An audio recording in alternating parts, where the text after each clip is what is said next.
Olá pessoal, eu sou o professor Eduardo Augusto e na aula de hoje vamos trabalhar a resolução de questões da banca CPCOM. Se você não viu as aulas passadas, dá uma olhada nos nossos vídeos que você vai encontrar, além das aulas da CPCOM, diversos outros materiais que com certeza irão ajudar em sua preparação. Antes de iniciar, se inscreve aqui no nosso canal, que ajuda bastante o nosso trabalho. E se você tiver interesse em mais materiais de preparação para os concursos de Educação Física, dá uma olhada nos links da descrição desse vídeo, que você encontra informações tanto sobre os nossos e-books, como também do nosso curso online da preparação à aprovação. Então, sem mais delongas, vamos para a primeira questão. Tendo em vista as abordagens pedagógicas da educação física brasileira, relacione a coluna da esquerda com a da direita. Então temos 5 abordagens: desenvolvimentista, crítico-superadora, crítico-emancipatória, construtivista interacionista e saúde renovada. Então vamos para as definições.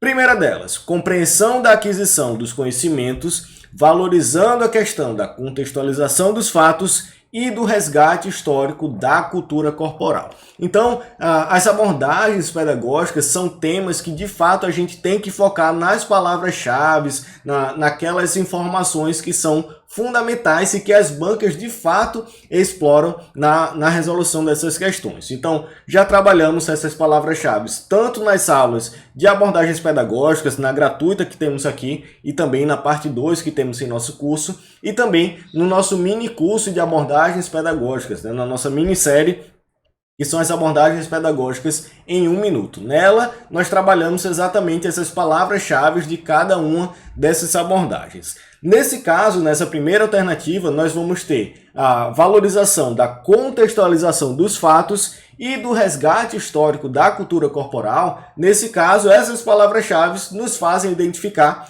a abordagem crítico-superadora. Então, na primeira alternativa, nós já temos certeza, pela contextualização dos fatos e do resgate histórico da cultura corporal, que estamos falando da abordagem crítico-superadora. Então, número 2.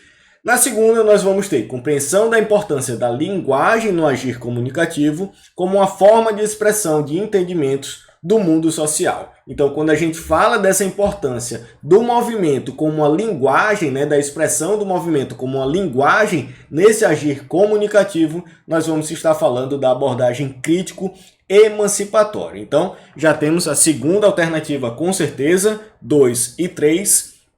Na terceira afirmativa, levantamento de formas que possam auxiliar a reversão da elevada incidência de problemas associados à falta de atividade física. Então, como a gente vai ter esse enfoque na saúde, a reversão dessa incidência de problemas associados à falta de atividade física, nós vamos estar falando da abordagem da saúde renovada. Quarta afirmativa, desenvolvimento do comportamento motor através da interação entre o aumento da diversificação e a complexidade dos movimentos. Então a gente vai ter aí o desenvolvimento do comportamento motor. Estamos falando da abordagem desenvolvimentista. E por último, construção do conhecimento a partir da interação com o meio, tendo em vista a resolução de problemas tranquilamente. Essa construção do conhecimento a partir da interação do sujeito com o mundo, com o meio, nós temos a abordagem construtivista. Então temos na ordem 2, 3, 5, 1 e 4. Nas alternativas nós temos a alternativa C, a correta. E se você aí já identificasse a abordagem crítico-superadora na primeira, você já economizaria tempo e conseguiria resolver essa questão tranquilamente. Então, primeira questão, alternativa C é a correta. Segunda questão, tendo em vista o modelo de classificação baseado na lógica interna das modalidades esportivas, que possibilita sua distribuição em categorias com esportes que apresentam exigências motrizes semelhantes, relacione a coluna da esquerda com a coluna da direita. Então, temos 5 classificações presentes na BNCC e respectivos esportes. Temos técnico combinatório, marca, precisão, campo e taco e invasão.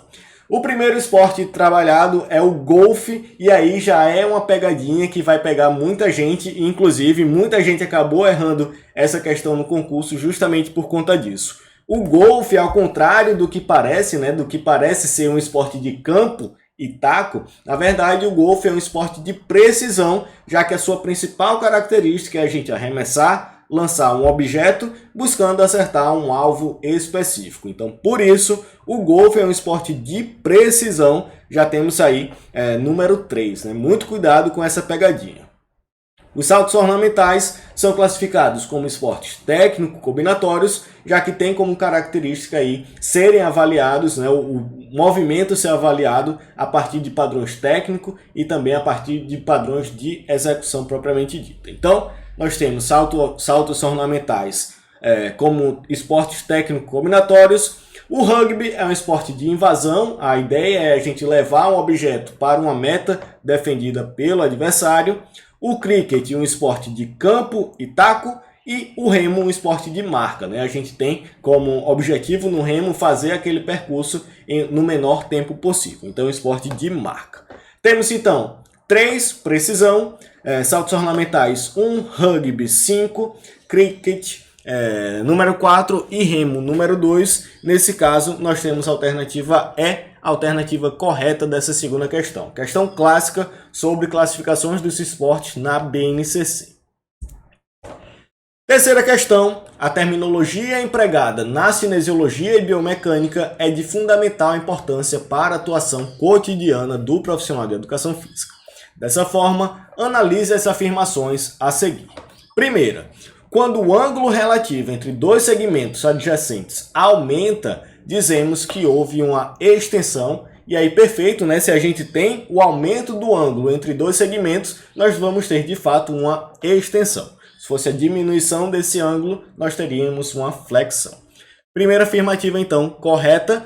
Segunda, quando o ângulo relativo entre o pé e a perna aumenta, dizemos que houve uma flexão plantar. E aí, perfeito, é até uma pegadinha que a banca traz, né? Na primeira ele fala que se esse ângulo aumenta, é uma extensão, porém na segunda ele fala que o ângulo aumenta e é uma flexão plantar, porém correto, né? Quando a gente fala dessa articulação, nós não temos uma extensão do pé, mas sim uma flexão plantar.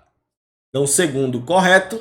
E na terceira, quando o ângulo relativo entre o pé e a perna diminui, dizemos que houve uma dorsiflexão. E aí, perfeito também, né? Quando a gente tem o aumento do ângulo entre o pé e a perna, nós temos uma flexão plantar. E o oposto, né? A diminuição desse ângulo, nós temos de fato uma dorsiflexão. Então, nesse caso, as 3 afirmativas estão corretas. Alternativa correta, então, alternativa A é a alternativa correta dessa terceira questão. 1, 2 e 3 são afirmações corretas. Quarta questão, analise as seguintes asserções a respeito da contribuição dos sistemas sinergéticos para a realização de uma atividade esportiva específica. Primeira, o metabolismo aeróbico fornece a energia necessária para um atleta olímpico realizar uma prova de 100 metros rasos no atletismo. E aí é falso, né? A gente tem uma típica questão sobre vias energéticas. Na verdade, numa prova de 100 metros rasos no atletismo, a via predominante vai ser uma via anaeróbia, mais especificamente uma via anaeróbia alática. O metabolismo aeróbio vai ser aquela via energética em que a gente utiliza por muito tempo, diferente do que ocorre em uma prova de 100 metros rasos. Então, primeira asserção é falsa. Segunda, as atividades físicas de alta intensidade e curta duração requerem energia imediata proveniente do sistema ATP-PCR. E aí, perfeito, né? É exatamente isso que ocorre na prova de 100 metros rasos. Uma alta intensidade em uma curta duração. Então, uma via anaeróbia alática, ou sistema dos fosfagênios, ou sistema ATP-CP, ATP-fosfocreatina, ATP-PCR. Então, nesse caso, primeira asserção é falsa e a segunda verdadeira. Nesse caso, a alternativa A já é a correta, né? A primeira asserção é falsa e a asserção 2 é verdadeira. Quarta questão, alternativa A é a correta. E quinta questão, tendo em vista o decreto 11.010 de 2022, que atualiza o reconhecimento das manifestações do desporto brasileiro na legislação federal, associe as manifestações desportivas a seguir as suas finalidades. E aí a gente tem as manifestações do esporte, né, tanto por Tubino, como também já era presente lá na Lei Pelé, nós temos as 4 manifestações do esporte na legislação brasileira: esporte educacional, de participação, rendimento e de formação. Então vamos lá. Primeira alternativa: contribuir para a integração dos praticantes na plenitude da vida social, a promoção da saúde e da educação e a preservação do meio ambiente. Nós vamos estar falando do esporte de participação. Justamente a integração desses participantes na vida social, na promoção da saúde, na preservação do meio ambiente, né? O foco na participação de fato, na socialização e na presença na sociedade de uma forma geral. Então, primeira alternativa, desporto de participação.